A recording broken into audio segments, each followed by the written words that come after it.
இந்த மாடுகளை நம்ம ஒரு நாய்களை நேசிக்கிற மாதிரி கூட நம்ம நேசிக்கிறதே கிடையாது. மாடுகள் மேல நம்ம எப்பவுமே வெறுப்பு தான். அதை அடிக்கிறது, தார் கம்ப வச்சு குத்துறது, மூக்கணாங்கயிறு போடுறது, பாலை கறக்கிறது, இப்படி மாடுகள் ஒரு சுதந்திரமாகவே மாடு வந்து சுதந்திரமாகவும் இருக்கிறது இல்லை. ஒரு நாய் கூட சுதந்திரமா இருக்கு, ஆனால் மாடு எப்பவும் கட்டி போடப்படுகிறது.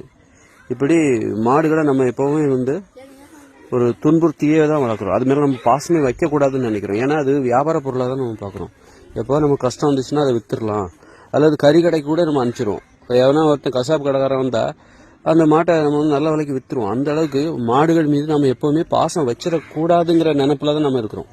பாசம் வச்சுட்டா அதை விற்க முடியாது, பெரிய மனசுலாம் வராது, அதனால அதுகிட்ட நம்ம அன்பாவே நடந்துக்க கூடாது அப்படிங்கிறதுல நம்ம தெளிவாகவே இருக்கிறோம். அன்பா இருந்துட்டா என்ன ஆகும்னா அப்போ அது அன்பை நம்மிடம் காட்டும்.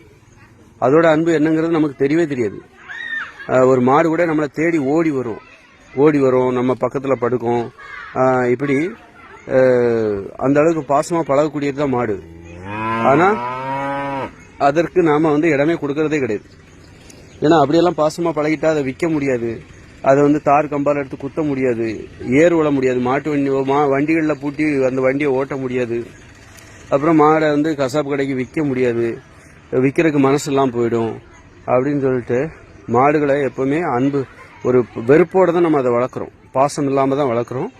அப்புறம் இன்னொன்று என்னென்னா, மாடுகளுக்காக நம்ம நிறைய உழைக்கவும் செய்கிறோம். ஒரு நாய்களுக்கு கூட அவ்வளோ உழைப்பு கிடையாது. சாப்பாடை பொங்கணுமா ஏதாவது வேலை வேலைக்கு சாப்பாடை வைக்குமே தவிர, மாடுகள் மேய்தா இல்லையா பின்னாடியே போகிறது, எவ்வளவுதான் நெருங்கி அந்த மாடுகளுக்கு நம்ம நிறைய கவனிப்பை கொடுத்தாலும் அந்த கவனிப்பில் ஒரு உள்நோக்கம் இருக்குது, வியாபார நோக்கம் இருக்குது.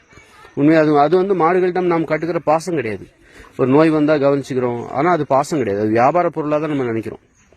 ஒரு விற்பனை பொருளை வந்து நம்ம பராமரிக்கிறோம், அவ்வளோதானே தவிர ஒரு பாசங்கிறது நம்ம அதனால தான் வந்து மாடுகள் மனிதர்களிடம் பாசமாகவும் நடப்பதில்லை, அதுக்கு ஒரு பாசம் இருக்குதுங்கிறதே நமக்கு தெரியறதில்லை.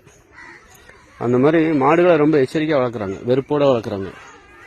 எங்கே விற்க முடியாமல் போயிடும், பிரிய முடியாமல் போயிடும், அது பாசமாக நடந்து விட்டால் அப்படின்னு கறி சாப்பிட முடியாமல் போயிடும். அதுகிட்ட நம்ம பாசமாக இருந்தால் மாட்டுக்கறி சாப்பிடவே நமக்கு மனசு வராது. அப்படிப்பட்ட சூழ்நிலையெல்லாம் வந்துடக்கூடாதுன்றதுக்காக மாடுகளை வெறுப்போடு வளர்க்கிறார்கள் மனிதர்கள்.